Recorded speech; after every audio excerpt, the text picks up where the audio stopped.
You're crowdfunding a show in this economy? Girl, what are you thinking? I know that's probably what some people thought when they saw the last video I posted here about the web series that I am crowdfunding for. However, let me talk to you really quick. If you're wondering, am I really qualified to do this? Who the fuck are these production people that I'm working with? Are they qualified to do this? Do they have experience? Why $110,000? This seems like so much money. It's actually not, by the way. Some TV shows spend a couple $100,000 an episode. This budget is lean and mean as we can get it while still maintaining quality. But I digress. If you're wondering those things, if you're wondering why we're choosing to crowdfund, why aren't we pitching to networks, why aren't we seeking corporate sponsors, and so much more, then I have answers for you. My name is Anela Malik, and I am a former diplomat turned creator and author. My book on Black contributions to American cuisine will be published by National Geographic on September 9th of this year, 2025. And I'm also the host of a new series called Our Block that we are hoping to develop this year. And now let me answer all those questions that I'm sure you have. Here's an exclusive conversation between myself and Michael Johnson, an award-winning director and producer from the production company I'm working with, where we take you behind the scenes and we talk you through the process and our rationale and our expertise and so much more. Now, this conversation was originally recorded for a podcast that is exclusive to my subscription members. Hello, folks in my amazing subscription community who support my work. But we are sharing it here to lift the veil, to take you behind the curtain a little bit and explain the process. I hope you enjoy. It's the fascinating white guy gets to see the world. And neither of those are things that I think serve the diversity of the American audience. I'm just being honest. I'm in Snoop's house for Dogfather. Okay. Meeting all of his kids who are grown now, which is crazy. His wife corners me because all my bosses say, do not bother her. Do not get on her bed. Leave her alone. But I'm like, I'm in a black woman's house. I need to speak. We are talking about a show that goes into Black-owned businesses and Black communities, and also into restaurants, right? So we're gonna be likely talking about things like immigration, things like gentrification. Maybe, I'm just betting that some corporate sponsors don't wanna get behind that. And they told me, great idea, we love it, but we're looking for dating shows and very famous people. He dropped Beyonce's name. I cannot tell you how many times I've been approached about doing a dating show, especially because my divorce was very public. So welcome back to another episode of Anela Unfiltered. Michael Johnson is with me today. You're gonna wanna watch this episode. We are not following the regular format because I have something very special to share that I've been working on for months. Well, Michael started this, so let me back up. So one thing that people, including probably many of you, have been commenting on my work over the years, again and again and again, is you should do a show. You should do a food and travel show. Anela, where's your show? Anela, where's your show? I know, people, I know. And I actually have always wanted to host a TV show because I felt that food, TV, well, in my view, it leans way too heavily towards competition series or idolizing these already famous big names in food. Right, like the profile of the celebrity chef, who some of these people are my friends. They do incredible work, but I think there's more stories to tell. And then in the travel space, I actually haven't seen many travel shows that I've really resonated recently because so many of them are either competition shows or it's the fascinating white guy gets to see the world. And neither of those are things that I think serve the diversity of the American audience. I'm just being honest. So sometime last year, I got an email from this guy named Michael who said, would you be interested in hosting a show? And I thought, maybe, but like, what the fuck are you talking about, right? I don't want to sign into anything that's not in line with the kinds of stories that I wanted to be telling. So we started a conversation, and it turns out Michael's idea for a show was basically exactly what I've been wanting to do the whole time. So Michael, how did you come up with the concept for Our Block? Working on a show, I was like, hey, I want to see cool black people doing cool stuff. And there's a lot of us doing that all over. But do we hear about it? No, not really. So I said, can I go to a city and see who's building, who's cooking, who's making music, and who's making art, and just focus on them? So I made a sizzle. I pitched it to a couple of executives, and they were like, "You're too serious." I mean, you are a serious guy. And I am serious. I love the history. I'm going back into, I was deep in stuff. I went to a professor in Portland, Maine, and we talked about how they were black covenants on buildings in Los Angeles and black people I was deep in the weeds. But I like that stuff, and I like learning the history about my people, learning the struggles that they had to go through, to overcome, to get into places, and I always want to celebrate things like that. So that's where it came, and I was like, all right, I gotta add some sugar. I gotta add something sweet to this. The smoothie was only green cabbage and kale, wheatgrass, all those things that no one wants to drink in a venti size. So I had to figure out, how do I make this a little bit more fun, a little bit more entertaining? I needed a host, and at first it was going to be me. And then I was like, I'm not good. I'm really nervous right now, if you can't tell. Yeah, so I said, no, that would just be torture for me for a whole season trying to be on. Start going through, who can I find? And then I was like, I need a woman. So I was like, there's enough men on television. That was the first thing. So I was like, and it would just be everything against what naturally comes to me. Right? So I needed someone who could do everything better than me. That's where the starting point was, and came across your page. A lot of people that I respect, love, follow you. Started going through, seeing the things you were doing. And I was like, man, it's cool, interesting. I'm watching the whole reel. I'm watching everything. And I didn't want to go, all right, this is enough, let me click through. We all do that. Let me get through the story, this is enough, you're talking too much. I was interested. So I was racking my brain, how can I pitch this to you? How do I get you involved? Because we don't know, this is the first time we met. This is the first time we've sat in a room together. Yeah. So, and I don't know what your DMs look like. So I tried to find an email. I tried to find some type of professional way to contact you because I could only imagine. And so it wouldn't feel weird. And I'm already feeling weird doing this because usually I get an introduction. Someone says, hey, you know this person can do this. I did not have that. So pitched it, said, hey, would you be interested? And I had to hold myself back because I would have gave her 10 pages of email about, hey, this is what I want to do. This is how I see you. And I'm like, okay, Mike, don't scare this person off. Back and forth email. And then you finally say, yeah, I'm down. Let's talk about it more. Let's build. Yeah. Here we are. You have this idea for the show, which if you're watching this and you haven't watched the sizzle reel that we've already sent you explaining the whole concept of the show, watch that first because this ain't gonna make sense. But you have this idea, you find me, you're like, okay, we need some sugar, which I think it's hilarious that I'm being painted here as the sugar. I am not that nice, but you know. I don't believe that. And we are kind of in this conversation together, but also with my community to try to get this off the ground. Why are you qualified to make this? Right, like tell the people, what have you worked on? What are your credentials? Give us the elevator pitch, Michael. The elevator pitch. So I started right after film school. For anyone who's gone to elevator pitch. So I woke up. Now, elevator pitch. Why am I qualified? I've been working on reality TV for 10 years. I've been producing, I've story produced, I've edited, I've shot, and a lot of people who were in front of that camera did not look like me. And some shows I was able, and I was very blessed to work on a few shows that they did, and they were the best shows. And I love those shows, and they were the most successful shows, and oddly enough, right? They don't tell you that. So this is what you do? This is what I do. I do it all the time. I'm always shooting, I'm always editing, I'm always writing. It's my passion. Can you name drop some shows you've worked on? My first show was with, this is aging me as well too, was with Snoop, right out of school. I'm in Snoop's house for Dogfather. Okay. Meeting all of his kids who are grown now, which is crazy, but I'm in his house and I'll tell you a quick story. His wife corners me because all my bosses say, do not bother her. Do not get on her bed, leave her alone. But I'm like, I'm in a black woman's house. I need to speak when I'm in someone's house. I listened, and she cornered me and said, you haven't said anything to me, and you're in my house. And so you ignored your own cultural competency. Exactly, because it was my first job. I don't want to get fired, right? And then we're like, fuck, I knew better. I knew better, and I could tell. She had a little smirk on her face, and my producers can hear because she's mic'd. and they're laughing at me. And I was like, did they set me up? Because I'm like, this is too coincidental. But she cornered me, and I spoke, and I kind of weaseled out, and she just laughed. And she knew, like, I am so sorry. I was told, and I knew better, right? So I worked on that. The last thing I worked on was Fix My Flip. It was an HGTV show with Paige Turner, a black host. She's from LA, Memphis, even Canada, all over the place.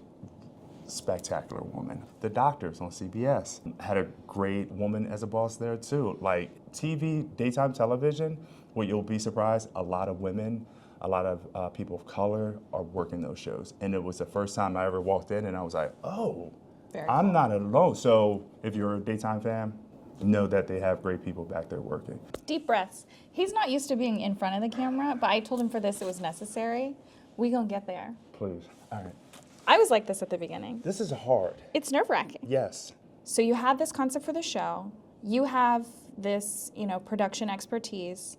You needed a host. You found me. We vibed. We built a little sizzle, and you shopped it around to networks. Yes. Briefly. Okay. What was that like, and what was their feedback? And which networks did you take it to? Like, give us the brief overview of why you started there, and now we're here.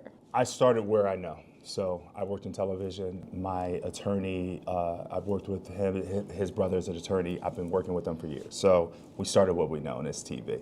We have connections in television, and we took it to first place, black-owned woman, black show, beautiful black woman, taking us all over the country. We thought it would be a beautiful connection, and me being new to this, to that portion, I was like, they're gonna buy this right away. And they told me, great idea, we love it. And there are the two words you probably will hate hearing. And then it was next, but we're looking for dating shows and very famous people. He dropped Beyonce's name, he dropped a couple other names. I'm like, I cannot tell you how many times I've been approached about doing a dating show, especially because my divorce was very public. I'm not doing a fucking dating show, y'all. You embarrass and humiliate those people, and dating shows are not kind to black women. And it carries you for the rest of your life. Yeah, no, I'm not doing that. Right, and I'm not doing that. As you can see, I was a serious person. I don't care about dating shows. Had great feedback. They loved her. And I was like, oh, I know, I pick good peoples. But it wasn't what they wanted, and they do not put money into shows. They want it already done, packaged, and when I drop it and just put a poster out, people are going to come see it. So dating shows right now have that vibe, right? Famous people, of course, they have a built-in audience. I think competition in reality TV in general right now is like, I feel like there's so many shows in this category. They're all kind of the fucking same, and yes, they're entertaining, but it's all drama. And I really wonder, and I don't work in TV, but I really wonder about the financial strategy of putting all your eggs in one basket, but who knows? Who am I? I'm just a small business owner who needs to diversify. It's not doing well right now. A lot of shows are getting cut. A lot of my friends are not working. I came out at a time where reality was pretty big, and that was what was hiring.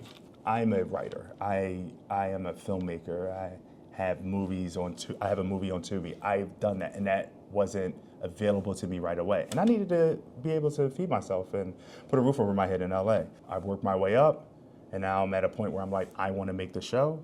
And now they're like, great show, but too bad. So we also went to Netflix to jump there. Netflix loved it, shopped it around. They have different departments. It's not like one person picks, so they go department to department. Hey, are you interested in this? What they see is work. They're like, well, we're gonna have to let the show grow. You're gonna have to shoot a few episodes so that the audience can come to it. And we're not doing that. People have a short lifespan at these networks. And if it doesn't work right away, and it could be a cult classic later, they're fired. Doesn't matter if it's successful later. We may get put back on, but they don't. So they are looking out for themselves, of course, right? So that was what happened. And we had to circle the horses, circle the wagons, and say, do we want to keep doing this? Because we're getting the same feedback. We love the show, but it's not this, it's not that. And we're like, why don't we do YouTube? We have more control, and we can see if the audience will come, if her audience will come, if you will be happy doing that. We didn't know. I was kind of nervous because I had to pitch again. That first email was bad, but then going back like, hey, everyone loved it, but do you want to do a YouTube show? So I don't know. So that's where we are now. Yeah, that's kind where we of. are now. Yeah. So you come to me and you're like, they loved it, they loved you. But feedback is, and in my head I was like, I know, dating shows, reality TV, competition shows. I already knew that. I had very strong suspicions that that's where it was going to go. But I figured, people, we should try. And put it this way, I didn't even have to go through agents. We went directly to the people who purchased. So it wasn't like, oh, I'm waiting for someone to call me back. I'm waiting for the assistant to show it to the boss to see if they like it. I didn't have to. We went directly to the people who can do that. That's where my connections come in, right? Yeah. And it wasn't BS. And they were so nice. Like, you're not meant. They come back to me and say, you can pitch anytime. We want to hear about more of They your were like, shows. this was a good idea. Yeah. We just are not going to put money behind it right now. Correct. So that's where we ended up, and you came back with this idea of maybe let's do a show on YouTube. And at first, during this conversation, you said, well, we can find corporate sponsors. We can find destinations to sponsor. You have these pre-existing business relationships. And I said, I do, but I work with destinations. I've worked with, the Virginia tourism team, the Visit Baltimore team. I've worked with Discover Card. I've worked with Delta Airlines. But in my experience, they are going to ask for a certain level of, how do I put this? A certain level of control, but also a certain level of sanitization, right? Because they have their own, not only agendas, but they have their own bosses that they're beholden to. I said, I think we should pitch them anyway and try to get funding that way, and we are doing that, don't worry. But if we want to make a show that really resonates with people, it's going to have to be a show where we are able to get real with people, where I can curse, where we can talk about things that maybe might be controversial, right? We are in 2025, Donald Trump is president. We are talking about a show that goes into Black-owned businesses and Black communities, and also into restaurants, right? So we're going to be likely talking about things like immigration, things like gentrification. Maybe, I'm just betting that some corporate sponsors don't want to get behind that. So I said, we will definitely pitch them, we should do that. However, we should try to come up with a budget and crowdfund. We should try to ask for the money directly, and maybe it will crash and burn, and maybe nobody will do it. But maybe they will, and if they do, we have the chance to own something and control it and be 100% authentic in the way that we present it without having to worry about, well, Anela dropped an F-bomb and we gotta like trim that whole thing out. So that brings us to where we are. And I'm not worried about the F-bombs. I'm more worried about that we can't be free with the subject matter. Yeah, I mean, that kind of stuff is, I foresee that being a big issue for my work in general this year, is that, yes, DEI programs are being rolled back, but even don't think about the Target and the Walmarts of the world, because like that's not, They're fine. that's, that's never, I've never counted on them. But race itself being such a contentious topic means that potential sponsors who maybe in a different presidency or a different year would love a concept like this will take a step back, right? We're gonna see chilling effects throughout media and marketing in various ways that are not being announced, that we are not talking about. And so that's why we're here. Michael has the production expertise. You should see the kit he rolled up with today to film this behind the scenes podcast. I was like, bruh, we need 2 mics and maybe 1 light, but we're gonna do it. He has the expertise, and frankly, I need the help to do the kind of work that I would like to do, but we'll get into that. And now I told Michael he could ask me some questions. So I think we've learned a little bit about Michael and that he is, in fact, a serious, qualified person. Michael, what do you need to know about me? What should the people know about me as we try to get this off the ground? First of all, why do you think you need a team?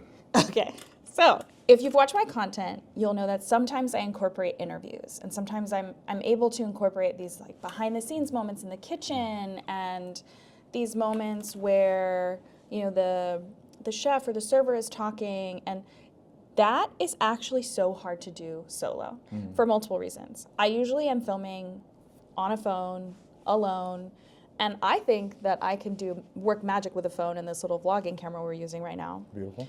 But there are certain shots I just can't get, right?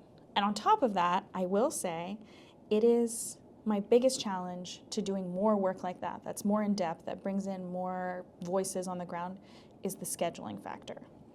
I cannot tell you how many times I have a great idea for a concept and I will reach out and say, hey, I want to come in and film. I need 30 minutes of your time. I'm not asking for free shit. I'll pay for my own food. I have all my equipment. I literally just need someone on the team to come talk to me.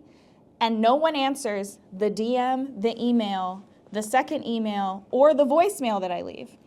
And especially in the food space. Yeah. But I think small businesses in general, increasingly, right, they like don't have their phone numbers on their Google Maps profile. We're running into that now. They're not accessible, and they don't reply to DMs, and they don't reply to emails.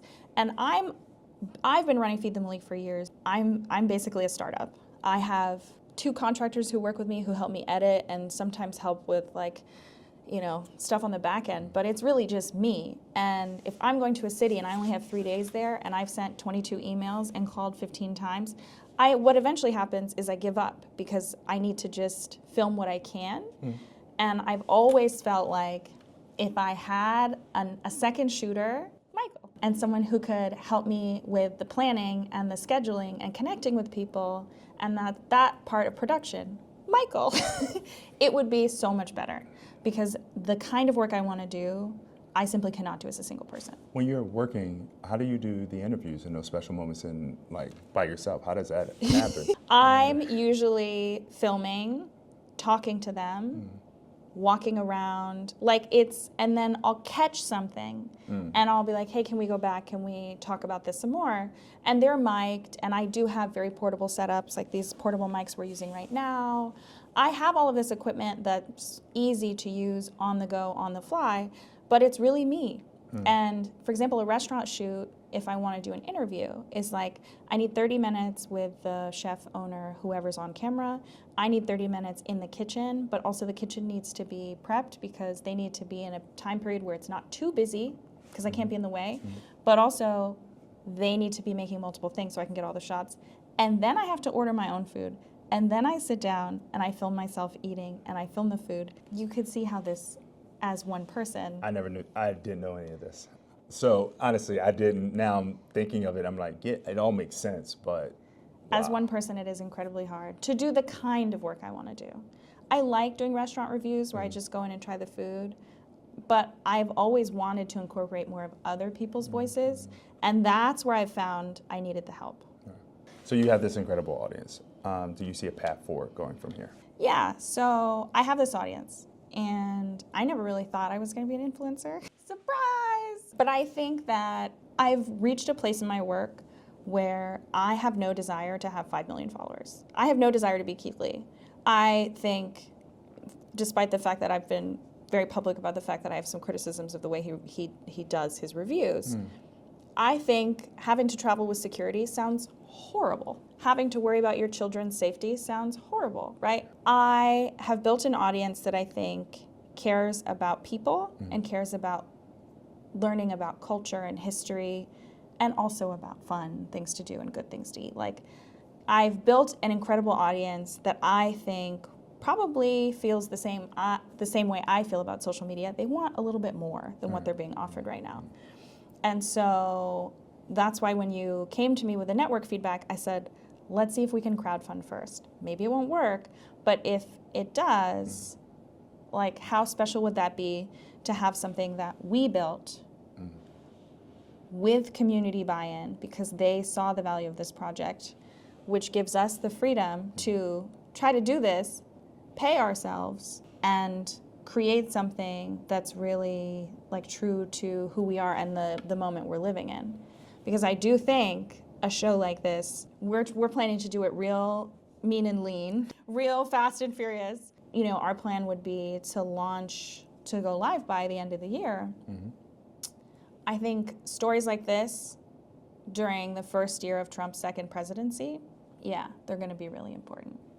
I think so too, and I'm glad that you convinced me. It wasn't a convincing, but it's a little nervous because you're like, hey, I know you have a great audience. I know you have people, but I don't know how that space works. This is new for me. I mean, I've also never launched a crowdfunding campaign before. Like, I've sold things, I've sold trips, but it's like things where like the benefit is tangible and immediate. It's like, you sign up for this trip. Okay, well, like, we're going, right? Yeah. This is different. And it's definitely a risk. And I always tell people who come to me who are like, what are your tips for being a creator? I want to be an influencer. I'm always like, well, here's just like the real. You're going to work way more than you ever thought you would. You have to have something to say. And that something to say is what's going to carry you through when you inevitably have 6 months of posting online and like the algorithm hates you and nothing pops off and nothing feels good. But like that has to be your guiding star. And you also have to be willing to fail publicly. I tell people this. Those are my 3 things. A lot. You have to be willing. The videos that I have made that have flopped, y'all, that I thought were fabulous, the stories that I've told that I'm like, well, that was embarrassing. You have to be willing to kind of grow in public, because I think it's very rare someone steps into a creative career already an expert, right? The whole point is that you're exercising this desire you have to try something new or to learn or to build. And to be an influencer, you have to do that publicly. You have to be willing to fail publicly. So that's what we're doing right now. And I'm on here talking to you people, scared to death. But we can After this, you're going to be behind the camera, don't worry. Can't wait. So now we have to do the serious part at the end, the ask. If this is something you think would be cool, if even for a minute you're like, no, this shit is fucking dope, please contribute to our crowdfunding campaign. That's the biggest one. If we get at least 50% funded, we will film the first season. We'll just trim down the episodes. We'll do less. But I think that we could do a full first season, 8 to 12 episodes. And I think we can do it with your support. If every single person that's just in this subscription community gave $150 to the crowdfunding campaign, we would exceed our goal. And that would be enough for us to start, book locations, book hotels, book flights, trains for me, because we're going to be starting mostly in the Northeast. Buses for me. And also pay ourselves enough that we can survive while we do this, right? And block off the time. I'm looking at giving up 10 weeks. I'm a little longer. I do the post, I'll be editing, I'll be pre-producing, but I'm here and I'm excited. Yeah, we're both looking at giving up 2 to 3 months this year where we're not working on other things. So if you can, of course, all the information will be linked in this episode, but I think we can do it. And that is the latest episode of Anela Unfiltered, where I told you all this podcast, I'm giving you the tea and I'm taking you behind the scenes. This is something we have been trying to do for a long time, and I'm hopeful that you will see this come to light this year in 2025. Bye! And as always, YouTube fams, thank you so much for watching. Don't forget to subscribe for more behind the scenes on this show process and my food and travel explorations around the world.